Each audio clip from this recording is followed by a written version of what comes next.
sekalian. Oke, duduk. Baik para pelajar, hari ini kita akan mulakan kelas kita dengan Ummul Kitab Al-Fatihah.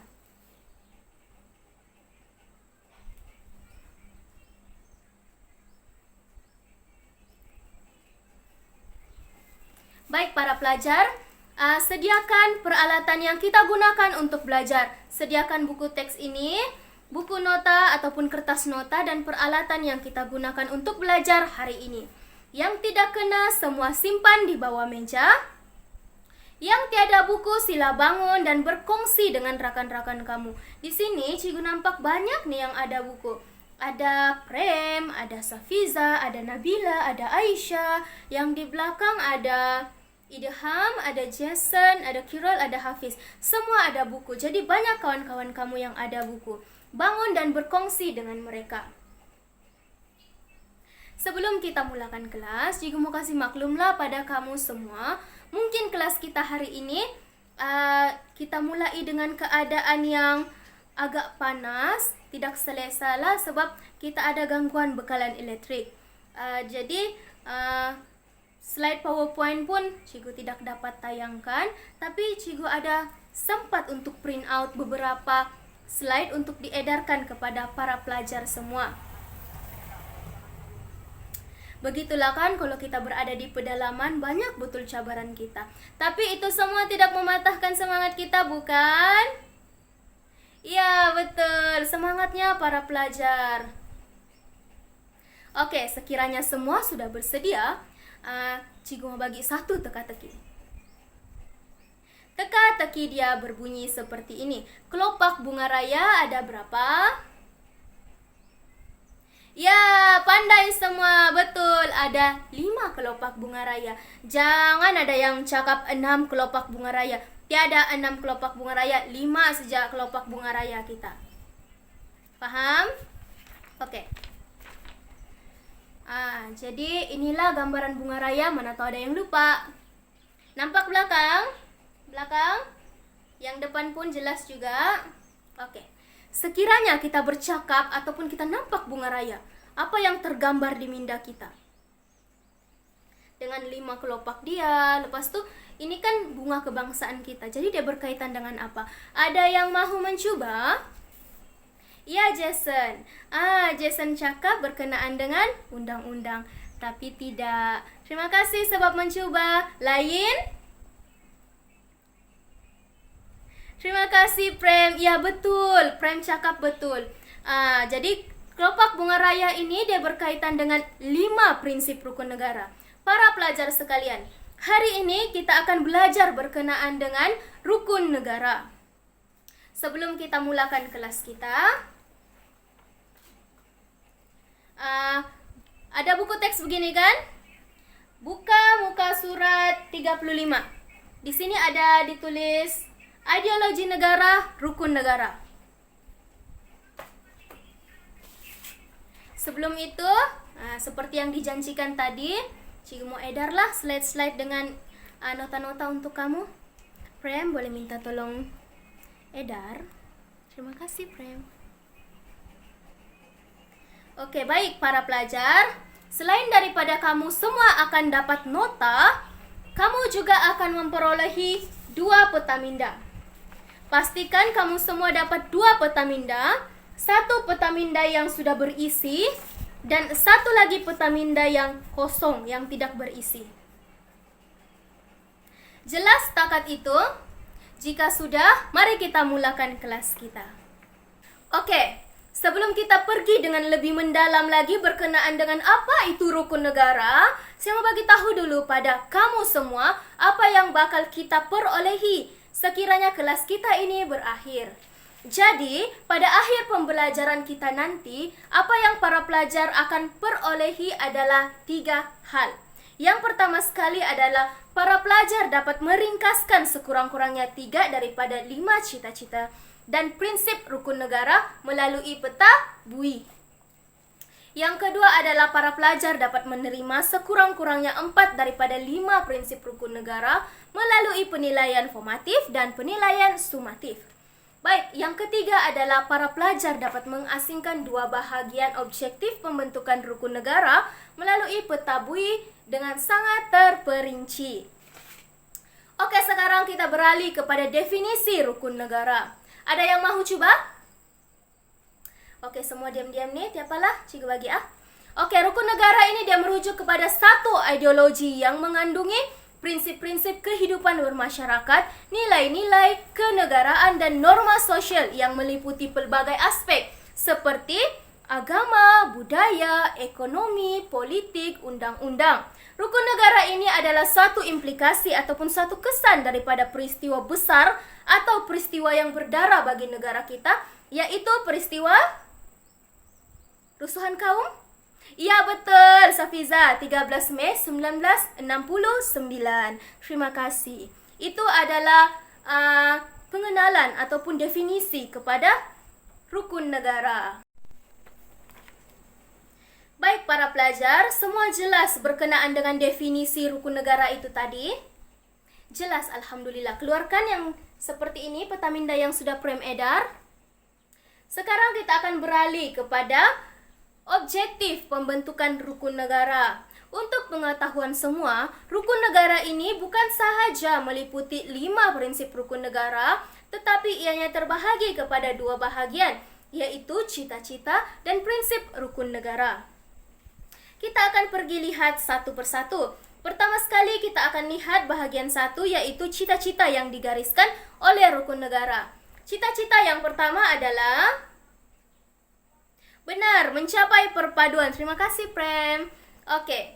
Mencapai perpaduan yang lebih erat dalam kalangan masyarakat, di mana hasrat ini adalah untuk membentuk satu bangsa yang bersatu padu tanpa mengira perbezaan yang jelas terlihat seperti agama, warna kulit, cara pertuturan kita, budaya kita. Itu semua adalah suatu perbezaan yang jelas terlihat.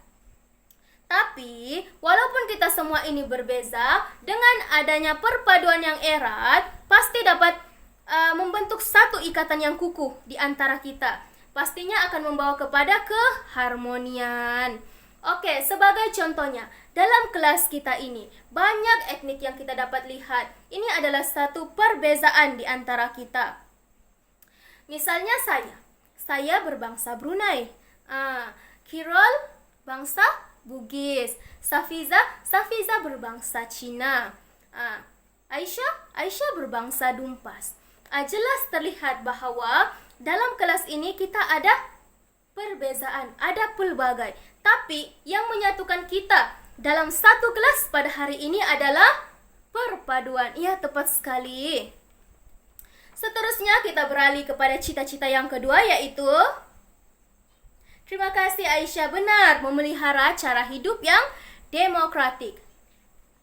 Baik, setiap masyarakat di Malaysia mempunyai hak asasinya yang tersendiri dan bebas melakukan apa-apa sahaja kegiatan yang boleh dilakukan masing-masing tanpa melanggar undang-undang negara kita dengan menggunakan alasan demokrasi itu. Tidak. Yang salah tetap salah dan yang salah akan dihukum. Benar. Seterusnya yang ketiga. Yang ketiga adalah membentuk masyarakat yang adil. Terima kasih Jason. Membentuk masyarakat yang adil, yaitu semua masyarakat di Malaysia ini dia berhak untuk menikmati kekayaan negara kita tanpa ada unsur penindasan yang berlaku di antara kita. Misalnya, ada yang menjadi hamba. Tidak. Di Malaysia tidak ada seperti itu. Semua orang di Malaysia boleh berhak untuk mendapat kekayaan. Yang penting mereka bekerja ataupun berusaha atas hasil mereka sendiri untuk mengumpul kekayaan. Jadi, para pelajar semua, kalau kita berusaha, mesti ada jalan untuk kita berjaya. Oke? Jangan berputus asa. Tetapi, keadilan yang digariskan di sini juga adalah sekiranya rakyat itu tidak mampu, kita yang mampu ini bantu mereka mana yang mereka perlu, supaya mereka pun mampu meneruskan kehidupan, boleh bersaing dengan individu-individu yang lain. Jadi itu yang dinamakan adil di situ. Jelas? Baik. Yang keempat adalah yang keempat? Benar. Terima kasih Hafizi. Melahirkan masyarakat yang liberal. Itu adalah cita-cita yang keempat. Jadi apa liberal ini sebenarnya? Oke, semua tidak tahu apa itu liberal. Oke, liberal ini dia berkaitan dengan sifat keterbukaan, sifat berpikiran luas atau suatu kebebasan yang diberikan kepada kita sebagai rakyat. Jadi, apa kebebasan yang kita perolehi sebagai rakyat? Benar sekali, Prem. Kita bebas mengamalkan agama, bebas mengamalkan adat resam, bebas mengamalkan budaya kita masing-masing, tetapi sesuai dengan matlamat perpaduan negara kita. Oke, yang terakhir, cita-cita. Ya, Najiha, membina masyarakat yang progresif. Sebenarnya cita-cita negara adalah untuk melahirkan atau mewujudkan masyarakat yang celik IT atau sebuah masyarakat yang maju dalam bidang sains dan teknologi. Jadi negara mahu kita ini maju ke hadapan dalam bidang sains dan teknologi. Jelas untuk bahagian 1 cita-cita? Jelas. Oke, terima kasih. Baik. Seterusnya kita akan pergi kepada bahagian 2 pula, yaitu berkaitan dengan prinsip rukun negara. Tanpa melengahkan masa, kita akan terus kepada prinsip yang pertama. Prem, boleh sebutkan apa itu prinsip yang pertama? Ya, tepat sekali. Terima kasih, Prem. Prinsip yang pertama adalah kepercayaan kepada Tuhan.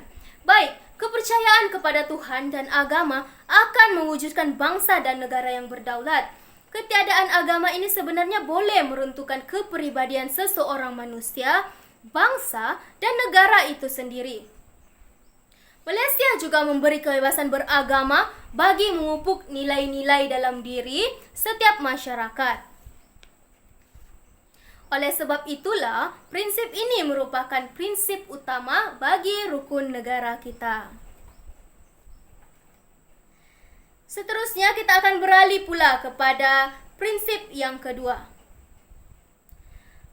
Hafiza, boleh tolong sebutkan apa prinsip yang kedua? Oke, tepat sekali. Terima kasih Hafiza. Ya. Prinsip yang kedua adalah kesetiaan kepada raja dan negara.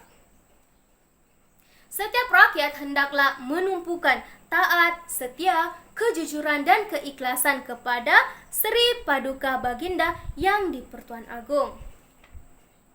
Bagi di peringkat negeri pula, rakyat perlu taat kepada raja yang memerintah di negeri tempat mereka menetap atau bermastautin. Prinsip ini pastinya dapat menyatukan kepelbagaian kaum di Malaysia. Seterusnya, kita akan beralih kepada prinsip yang ketiga. Idham, sebut prinsip yang ketiga. Ya, tepat sekali. Keluhuran perlembagaan. Baik, perlembagaan Malaysia adalah undang-undang yang tertinggi dalam negara kita. Setiap yang bercanggah dengan perlembagaan akan semester 1. Ya, akan terbatal serta-merta. Tujuan perlembagaan ini adalah sebagai perlindungan kepada rakyat yang berkaitan dengan hak dan keistimewaan sebagai warga negara. Prinsip yang keempat adalah, Kirol, sebut yang keempat. Kedaulatan undang-undang. Keadilan ini akan memberi taraf yang sama rata kepada rakyat di Malaysia dan kebebasan asasi yang terjamin bagi semua warga negara. Undang-undang ini akan menjamin kehidupan masyarakat, di mana masyarakat dapat bergerak bebas tanpa ada sebarang kekacauan. Oleh itu, kedaulatan ini perlu kita pertahankan agar kita semua boleh hidup dalam keadaan yang tepat sekali, Prem, keadaan yang aman dan damai. Seterusnya, prinsip yang terakhir adalah Aisyah sebut. Ya, kesopanan dan kesusilaan. Prinsip ini berkaitan dengan perkembangan personaliti dan tingkah laku setiap rakyat. Hal ini agar membentuk rakyat yang sopan santun, mempunyai perilaku yang baik seperti hormat menghormati, mempunyai nilai baik hati misalnya. Masyarakat perlu mempunyai sifat-sifat seperti ini bagi mengukuhkan perpaduan dalam negara kita. Baik para pelajar, jelas untuk bahagian 2, 5 prinsip rukun negara? Oke, jelas. Terima kasih semua. Alhamdulillah. Baik, sekarang kita beralih pula kepada tugasan para pelajar. Para pelajar diminta untuk melengkapkan peta minda ini dengan 5 prinsip rukun negara tadi. Kalau kamu semua perasan, cikgu tidak bagi penerangan yang jelas berkenaan dengan prinsip rukun negara itu tadi yang 5. Sebab cikgu mau kamu lengkapkan peta minda inilah. Jadi kamu orang perlu lengkapkan dia punya isi. Contohnya kepercayaan kepada Tuhan tadi. Letak huraian-huraian dia sekali. Tidak kisahlah mau letak di mana huraian dia, letak di bawah, di atas, di tepi. Ikut kreativiti para pelajar masing-masing. Jelas untuk itu, jelas untuk kerja kita yang ini. Tujuan kita buat macam begini adalah supaya para pelajar mudah untuk mengingat isi dan huraian. Sekaligus tidak perlu membaca buku yang tebal-tebal, yang panjang, sebab tidak semua daripada kita suka membaca buku. Cikgu faham itu, cikgu faham. Cikgu faham kamu semua. Jadi cikgu mau memudahkan kamu semua dengan buat peta minda ini. Sekiranya jelas berkenaan dengan tugasan kamu yang di bahagian 2 prinsip rukun negara ini, kelas kita akan tertangguh sampai di sini sahaja dulu. Baik, sekian, terima kasih para pelajar semua. Terima kasih sebab menumpukan perhatian yang sangat baik. Dan ya, assalamualaikum. Jumpa lagi.